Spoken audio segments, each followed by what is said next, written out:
ನಮಸ್ತೆ ವೀಕ್ಷಕರೇ, ನಿತ್ಯ ಧ್ವನಿಗೆ ಸ್ವಾಗತ ಸುಸ್ವಾಗತ. ವೀಕ್ಷಕರೇ, ನಮ್ಮ ಸನಾತನ ಹಿಂದೂ ಧರ್ಮದಲ್ಲಿ ಭಗವಂತನ ನಾಮ ಸಂಕೀರ್ತನೆಗೆ ಮಹತ್ವದ ಸ್ಥಾನವನ್ನು ನೀಡಲಾಗಿದೆ. ಯಾವ ವ್ಯಕ್ತಿ ಭಗವಂತನ ನಾಮ ಸಂಕೀರ್ತನೆ, ಭಗವಂತನ ನಾಮವನ್ನು ಜಪಿಸುತ್ತಾನೋ ಅವನು ಜೀವನದ ಎಲ್ಲ ಬಂಧನಗಳಿಂದ ಮುಕ್ತಿ ಹೊಂದಿ ಭಗವಂತನ ನಿತ್ಯ ನಿವಾಸವನ್ನು ಸೇರುತ್ತಾನೆ ಅನ್ನುವಂತಹ ನಂಬಿಕೆ ಇದೆ. ಹಾಗೆ ನಮ್ಮಲ್ಲಿ ಪ್ರತಿ ಮನೆಗಳಲ್ಲಿಯೂ ಕೂಡ ಮುಸ್ಸಂಜೆ ಹೊತ್ತಿನಲ್ಲಿ ಭಜನೆಯನ್ನು ಮಾಡುವಂತಹ ಸಂಪ್ರದಾಯ ಪ್ರತಿ ಮನೆಯಲ್ಲೂ ಇದೆ. ಹಾಗೆ ಈ ಭಜನೆಯ ಮಹತ್ವಗಳು ಏನು, ಈ ಭಜನೆಯಿಂದ ಸಿಗುವಂತಹ ದೈಹಿಕ ಹಾಗೂ ಆಧ್ಯಾತ್ಮಿಕ ಲಾಭಗಳು ಏನು ಅನ್ನೋದನ್ನು ಇವತ್ತಿನ ಈ ವಿಡಿಯೋದಲ್ಲಿ ನೋಡೋಣ. ಈ ವಿಡಿಯೋವನ್ನು ಪೂರ್ತಿಯಾಗಿ ನೋಡಿ, ಹಾಗೆ ನಮ್ಮ ಚಾನಲ್ ಸಬ್ಸ್ಕ್ರೈಬ್ ಮಾಡಿಕೊಳ್ಳಿ, ಲೈಕ್ ಮಾಡಿ, ಕಮೆಂಟ್ ಮಾಡಿ. ವೀಕ್ಷಕರೇ, ಮಹಾಭಾರತದ ವನಪರ್ವದ 188ರಲ್ಲಿ 4 ಯುಗಗಳ ಬಗ್ಗೆ ಸ್ಪಷ್ಟವಾಗಿ ಉಲ್ಲೇಖಿಸಿದ್ದಾರೆ. ಅದರಲ್ಲಿ ಕಲಿಯುಗದ ಬಗ್ಗೆ ಸ್ಪಷ್ಟವಾದಂತಹ ಉಲ್ಲೇಖವನ್ನು ಕೊಟ್ಟಿದ್ದಾರೆ. ಕಲಿಯುಗದಲ್ಲಿ ಮಾನವರು ಯಾಗ ಯಜ್ಞಗಳನ್ನು ಮಾಡಲು ಸಾಧ್ಯವಾಗುವುದಿಲ್ಲ. ಕಲಿಯುಗದಲ್ಲಿ ಮನುಷ್ಯರು ಭಗವಂತನ ನಾಮ ಸಂಕೀರ್ತನೆಯಿಂದಲೇ ಯಜ್ಞ ಹಾಗೂ ಯಾಗವನ್ನು ಮಾಡಿದ ಫಲವನ್ನು ಪಡೆಯಬಹುದು ಎಂದು ಮಹಾಭಾರತದ ಅಧ್ಯಾಯ 188ರಲ್ಲಿ ಉಲ್ಲೇಖಿಸಿದ್ದಾರೆ. ಇದರ ಅರ್ಥ ಕಲಿಯುಗದಲ್ಲಿ ಅಷ್ಟರ ಮಟ್ಟಿಗೆ ಸ್ವಾರ್ಥಿಗಳು ಹಾಗೂ ಪಾಪಿಗಳು, ಅಧರ್ಮಗಳು ಇರುತ್ತದೆ ಎಂದು ಹೇಳುತ್ತಾರೆ. ಕಲಿಯುಗದಲ್ಲಿ ಯಜ್ಞ ಯಾಗಾದಿಗಳಿಂದ ಸಿಗುವಂತಹ ಲಾಭಕ್ಕಿಂತ ಭಗವಂತನ ನಾಮ ಸಂಕೀರ್ತನೆಯಿಂದಲೇ, ಭಗವಂತನ ಧ್ಯಾನದಿಂದಲೇ, ಭಗವಂತನ ನಾಮವನ್ನು ಜಪಿಸುವುದರಿಂದಲೇ ಅಧಿಕವಾದಂತಹ ಲಾಭಗಳು ಸಿಗುತ್ತದೆ ಎಂದು ಪುರಾಣಗಳಲ್ಲಿ ಹಾಗೂ ವೇದಗಳಲ್ಲಿ ಸ್ಪಷ್ಟವಾಗಿ ಉಲ್ಲೇಖಿಸಿದ್ದಾರೆ.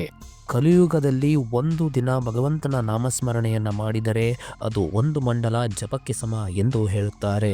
ವಿಷ್ಣು ಪುರಾಣದಲ್ಲಿ ಹೇಳಿರುವಂತೆ ಕೃತಾಯುಗದಲ್ಲಿ ಪೂಜೆಯಿಂದ ಪಡೆದ ಫಲ, ತ್ರೇತಾಯುಗದಲ್ಲಿ ಯಜ್ಞಗಳಿಂದ ಪಡೆದ ಫಲ, ದ್ವಾಪರದಲ್ಲಿ ಅರ್ಚಿಸಿ ಪೂಜಿಸಿ ಪಡೆದ ಫಲವನ್ನು ಪಡೆಯುತ್ತಾರೋ ಅದೇ ಫಲವನ್ನು ಭಗವಂತನ ನಾಮ ಸಂಕೀರ್ತನೆಯಿಂದ ಕಲಿಯುಗದಲ್ಲಿ ಪಡೆಯಬಹುದು ಎಂದು ಹೇಳುತ್ತಾರೆ.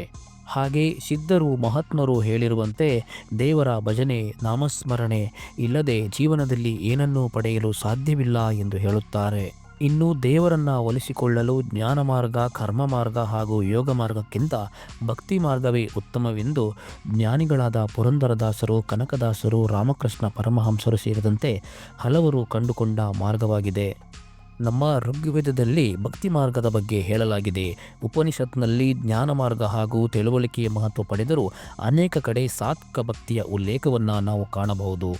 ಅಲ್ಲದೆ ನಾರದ ಭಕ್ತಿ ಸೂತ್ರ, ನಾರದ ಭಕ್ತಿ ರಸಾಯನ ಹಾಗೂ ಭಕ್ತಿ ರಸಾಮೃತ ಕಥೆಗಳಲ್ಲಿ ಭಕ್ತಿಯೇ ಪ್ರಥಮ ಎಂದು ಹೇಳಲಾಗಿದೆ.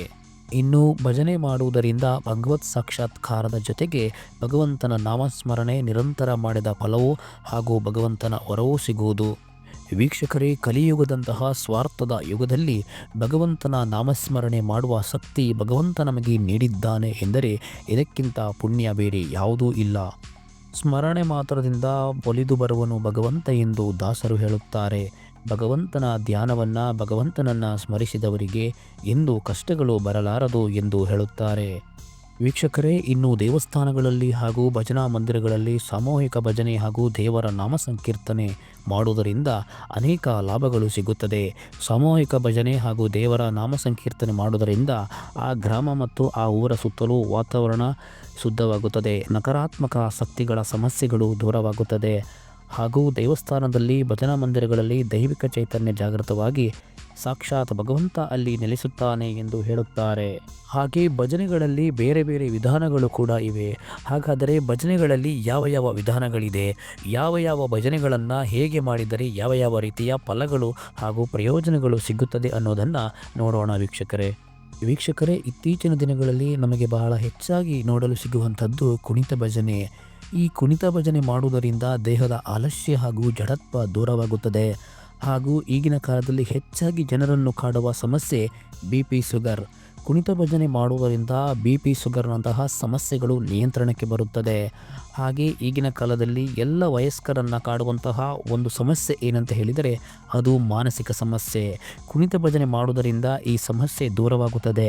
ತಾಳವನ್ನು ತಟ್ಟುತ್ತಾ, ಹೆಜ್ಜೆಗಳ ಮೇಲೆ ಹೆಜ್ಜೆಯನ್ನು ಇಡುತ್ತಾ ಭಗವಂತನ ನಾಮ ಸಂಕೀರ್ತನ ಮಾಡುವಾಗ ನರನಾಡಿಗಳು ಜಾಗೃತವಾಗಿ ನಮ್ಮಲ್ಲಿರುವಂತಹ ಎಲ್ಲ ದೋಷಗಳು ಹಾಗೂ ಎಲ್ಲ ಸಮಸ್ಯೆಗಳು ದೂರವಾಗುತ್ತದೆ ಎಂದು ಹೇಳುತ್ತಾರೆ. ವೀಕ್ಷಕರೇ, ಇನ್ನು ಕುಳಿತು ಭಜನೆ ಮಾಡುವುದರ ಪ್ರಯೋಜನಗಳು.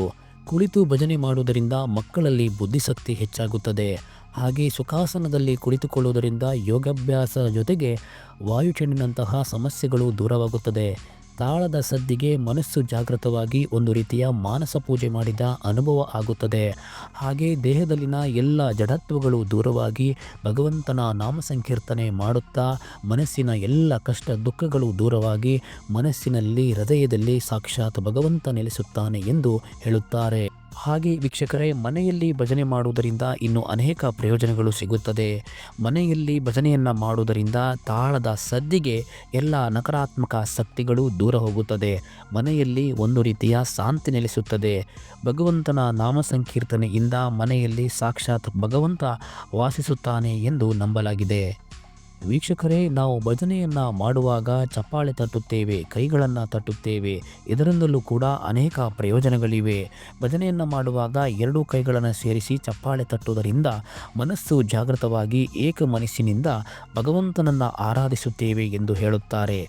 ಹಾಗೆ ಇದಕ್ಕೆ ವೈಜ್ಞಾನಿಕ ಕಾರಣಗಳು ಕೂಡ ಇವೆ. ಚಪ್ಪಾಳೆ ವಿಶ್ವದ ಅತ್ಯುತ್ತಮ ಮತ್ತು ಸರಳವಾದ ಸಂಯೋಗ ಯೋಗವಾಗಿದೆ ಮತ್ತು ಚಪ್ಪಾಳೆ ನಿಯಮಿತವಾಗಿ ತಟ್ಟುವುದರಿಂದ ಅನೇಕ ಆರೋಗ್ಯ ಸಮಸ್ಯೆಗಳಿಂದ ಪರಿಹಾರವನ್ನು ಪಡೆಯಬಹುದು ಎಂದು ಹೇಳುತ್ತಾರೆ. ವೀಕ್ಷಕರೇ, ವಿಜ್ಞಾನಿಗಳು ಹೇಳುವ ಪ್ರಕಾರ ಮನುಷ್ಯನ ಕೈಯಲ್ಲಿ ಆತನ ದೇಹದ ಎಲ್ಲ ಅಂಗಗಳ ಭಾಗಗಳು ಮತ್ತು ಪ್ರತ್ಯಂಗದ ಒತ್ತಡದ ಬಿಂದುಗಳು ಇರುತ್ತದೆ. ಅದರ ಮುಖಾಂತರ ರಕ್ತ ಮತ್ತು ಆಮ್ಲಜನಕವು ಮನುಷ್ಯನ ದೇಹದ ಆಯಾ ಭಾಗವನ್ನು ತಲುಪುತ್ತದೆ. ಹಾಗೆ ದೇಹದಲ್ಲಿನ ರೋಗಗಳು ದೂರವಾಗುತ್ತದೆ. ವೀಕ್ಷಕರೇ, ನಮ್ಮ ಸನಾತನ ಹಿಂದೂ ಧರ್ಮದಲ್ಲಿ ನಮ್ಮ ಪ್ರತಿಯೊಂದು ಆಚರಣೆಗಳಿಗೂ ತನ್ನದೇ ಆದಂತಹ ಒಂದೊಂದು ವಿಶೇಷವಾದಂತಹ ಮಹತ್ವಗಳು ಇರುತ್ತದೆ. ಹಾಗೆ ಪ್ರತಿ ಆಚರಣೆಗಳ ಹಿಂದೆ ಒಂದು ವೈಜ್ಞಾನಿಕ ಕಾರಣಗಳು ಕೂಡ ಇದ್ದೇ ಇರುತ್ತದೆ. ನೋಡಿದಿರಲ್ಲ, ಭಜನೆಯಲ್ಲಿ ಎಷ್ಟೊಂದು ಮಹತ್ವಗಳಿದೆ. ಭಜನೆ ಮಾಡುವುದರಿಂದ ದೈಹಿಕ ಹಾಗೂ ಆಧ್ಯಾತ್ಮಿಕ ಲಾಭಗಳು ಎಷ್ಟು ಸಿಗುತ್ತದೆ ಅನ್ನುವಂಥದ್ದು. ನಮ್ಮ ಪೂರ್ವಜರು ಹೇಳಿದ ಮಾರ್ಗದಲ್ಲಿ ಹೋದರೆ ಸಂತೋಷ, ಆನಂದ, ನೆಮ್ಮದಿ ಎಲ್ಲವೂ ಕೂಡ ನಮಗೆ ಸಿಗುತ್ತದೆ. ಪ್ರತಿನಿತ್ಯ ಮನೆಯಲ್ಲಿ ನಾವು ಭಜನೆ ಮಾಡಲು ಪ್ರಯತ್ನಿಸೋಣ ಹಾಗೂ ಮಕ್ಕಳ ಕೈಯಲ್ಲಿ ಭಜನೆಗಳನ್ನು ಮಾಡಲು ಪ್ರಯತ್ನಿಸೋಣ. ಆಧ್ಯಾತ್ಮಿಕ ಹಾಗೂ ದೈವಿಕ ಲಾಭವನ್ನು ಹೆಚ್ಚೆಚ್ಚು ಪಡೆದರೆ ಜೀವನದ ಎಲ್ಲ ಸಮಸ್ಯೆಗಳಿಂದ ಮುಕ್ತಿಯನ್ನು ಪಡೆಯಬಹುದು. ವೀಕ್ಷಕರೇ, ನಿತ್ಯ ಧ್ವನಿಯ ವಿಡಿಯೋಗಳು ಮಾಹಿತಿಗಳು ನಿಮಗೆ ಇಷ್ಟವಾದರೆ ದಯವಿಟ್ಟು ಲೈಕ್ ಮಾಡಿ, ಕಮೆಂಟ್ ಮಾಡಿ, ಚಾನಲ್ ಸಬ್ಸ್ಕ್ರೈಬ್ ಮಾಡಿಕೊಳ್ಳಿ. ಧನ್ಯವಾದಗಳು.